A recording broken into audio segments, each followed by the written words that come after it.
Hello and welcome to this most wonderful time of the year. The Advent of Code is here. If you don't know what is Advent of Code, it's an advent calendar of small programming riddles that you need to solve every day for 12 days in December. Each day consists of 2 parts and varies in difficulty. This is a great opportunity to scratch your head and try something different every day. So join the fun, open your calendar, start solving problems and then come back to me and let's compare our solutions. But today we are continuing with day 7? You thank the cephalopods for help and exit the trash compactor, finding yourself in the familiar halls of North Pole Research Wing. Based on the large sign that says Teleporter Hub, they seem to be researching teleportation. You can't help but try it for yourself and step on the large yellow teleporter pad. Suddenly you find yourself in an unfamiliar room. The room has no doors, the only way out is the teleport. Unfortunately, the teleporter seems to be leaking magic smoke. Since this is a teleporter lab, there are a lot of spare parts, manuals and diagnostic equipment lying around. After connecting one of the diagnostic tools, it helpfully displays error code OH-N0, which apparently means that there is an issue with one of the Tacunian manifolds. You quickly locate the diagram of Tacunian manifold, which is your puzzle input. A Tacunian beam enters a manifold at the location marked as S, then the beam always moves downwards, and it can pass freely through empty spaces. However, if the beam encounters a splitter, the beam is stopped. Instead, a new beam continues from the immediate left and from the immediate right of the splitter. Okay, so this is the input, so this is the start, then the beam goes down and this is the splitter.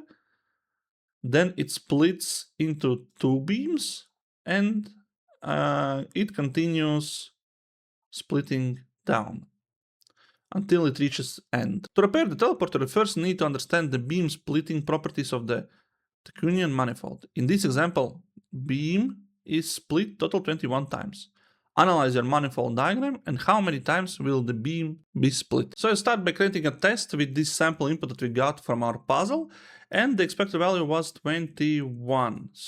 And now we need to implement that part. First of all, I will create a little helper function that I will call beam down. I will provide the current state, which will be just string lines, and which row I'm currently looking at. So what I want from this function is that I'm currently on this row, so I will look at the previous row and I will replace and place all the beams that I need under this row. So I want to return a new row, how it should look like. So I will return string, but I also need to count how many times it has split. So let's have integer here. So for now, let's return this placeholder. So let's define the splits. Then let's, instead of this 0, return it back. And here I will also want to, and here also I will create a new row variable, which will be initially equal to the current row. And we will modify it, and after, at the end, we will return it back. And we could throw a quick test for it. So we could verify that the beam down is actually working. Just with one example, I think will be enough. It will hold all the symbols that we need. So if we have input, so this is our input. So we will have unstart, for example. Then on the previous line, I will have in some places beam, and I will have a splitter here. And maybe let's have it also here. So then the expected row after the update, I would like to see, so where the beam fell down, it should have here a new beam, then the splitter and the beam. Then again here beam and beam. Here just the beam. And expected splits would be 2. So we would run the function and compare. Okay, now for the implementation part. So now I would like to go over each column or each character basically. So if one row above and in this column, it is not a start symbol, it is not also a beam, then we know that we do not need to do anything because at this position we will not beam down. So we can just continue. Early exit here. If we got over that, pass over that, if it means that beam is coming down, so we need to check if our current step is a splitter. If it's a splitter, let's increment the splits and update the new row. So we want to have everything then until that column, then add the beam, splitter beam. So actually we need to here -1 here like that, and here we will have +2. So such way we just get the substrings and replace with these symbols. Otherwise, it means it's just an ordinary beam and we do not need to split. We can replace it with this basic logic. And when we have went over all of the elements, we should just return that back. So let's run our test, and it failed. Why it failed? Because we provided incorrect row. So we're handling the first row. And success. So our beam down function looks okay. So now that we have this one building block working, we could safely now reuse it. So we could create here our splits, then go over starting from first row, because we know the S will be on the first row and nothing else there will be. And then we want to get our new row and how many splits there were by beaming down this row. And now we increment our splits by this count how many times it encountered and replace the row. So next time it is with the updated state.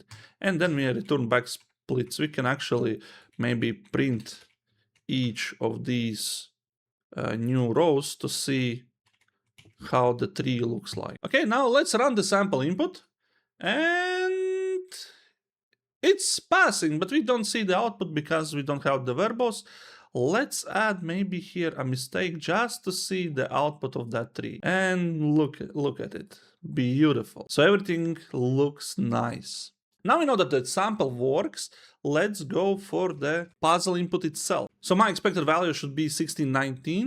Let's run it. And success! We have solved part 1 and earned our first star of the day. Let's go to the part 2. With your analysis of the manifold complete, you begin fixing the teleporter. However, as you open the side of the teleporter to replace the broken manifold, you're surprised to discover that it isn't a classical Tycoonian manifold, it's a quantum manifold. With a quantum manifold, only a single particle is sent through the manifold. A particle takes both the left and the right paths of each splitter. Since this is impossible, the manual recommends the many worlds interpretation of quantum splitting. Each time a particle reaches a splitter, it's actually time itself which splits. In one timeline, the particle went left, and in another timeline, the particle went right. To fix the manifold, what you really need to know is the number of timelines active after a single particle completes all of its possible journeys through the manifold. In the above example, there are many timelines. For instance, there is the timeline when the particle is always going to the left side. Then there is particle that is going to the middle side.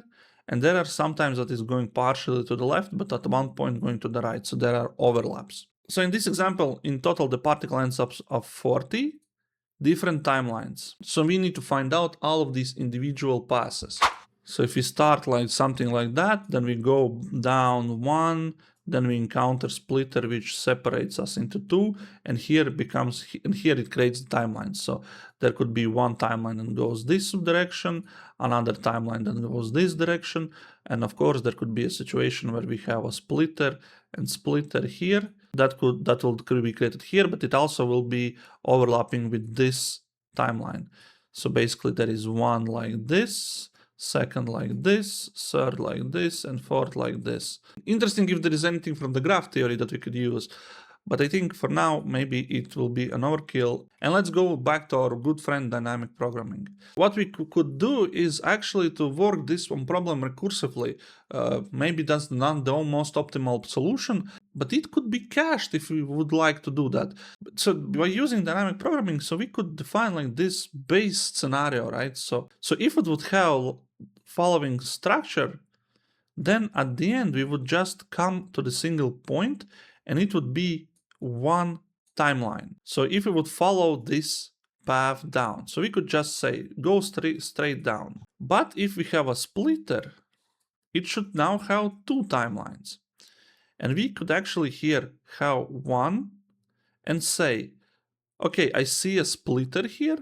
Tell me how many timelines is on the left and tell me how many timelines is on the right, and I will sum them together and tell that this timeline returns back this total number. Then technically, somewhere on top, it could be the same process that we have here a split, which could be saying, give me the left number, give me the right number, and I will sum up it as a total, and I will turn it up as a total number. So you can see that technically we could recursively split left-right branch, then we go down, left-right branch, again 2 branches until we get the sum. And the beauty thing, if we are worried about the performance, we could cache the solution, because at some point we will end up that we are joining paths. For example, here is one splitter, here is the second, and from the top the beam comes. So technically we would say, let's go to the left side here and give me the number, and go to the right side here. But if we encounter this, it is encountered twice. So if we already has calculated this number, we could cache it and reuse it. So next time we come to this place, we just say, okay, we know the number. Like the same way like we do that in Fibonacci sequences. Let's just focus on defining this base case for our recursion and creating this simple dynamic programming algorithm. Okay, let's go with the function part 2. So here we need to know where is the start actually. So let's go over the columns of the first input row and find where is the start. If the input is S, this is our start. And here we should start with our timeline creation. So I will create a function that I will call start timeline. I will provide our input here and the current row and call of the where we are starting this timeline is the number of timelines created. So here then I would say I will return the result of starting the timeline in the first row and at this column, and that will be my result. So what I want to do now is to continue this timeline downwards. So I will go for each next row starting from next one till the end of the rows. But if I will encounter a split, I will need to stop here with this timeline and continue 2 additional, one to the left, one to the right. So I will just return back, start the timeline on this input and this row on the left side of this splitter. And I want to add how many timelines also was created when we are going to the right side of the split. But if you didn't encounter any splitter and we went to down, we can just say our base case, okay, I'm returning 1, that there is only 1 timeline. And to be honest, I think that's all. It's not very optimal. Of course, like I said, we could cache the results of this function because we will have our duplicates. I think it's simple and readable enough. So let's create for the puzzle input already, and let's go for the sample input. So part 2, our sample input, and now we need to find what is, so for the sample it's 40. Okay, let's run the sample input, and successfully we have passed that. So it means we're ready for the puzzle input itself. So then let's run the puzzle input. Of course, it will fail because I don't know this time the correct result. Could take more time because it's not very optimal. We are creating a lot of timelines there, which should be cached. Well, actually we got a timeout, so we looks like need to cache the result. So let's go here then, and so let's have here cache, which will be key will be string and the result will be integer. Now we need to use it, so I would actually maybe here create a helper function start timeline cached. So I will create a key here which will be just the row call. If it is found in our cache, we return it back.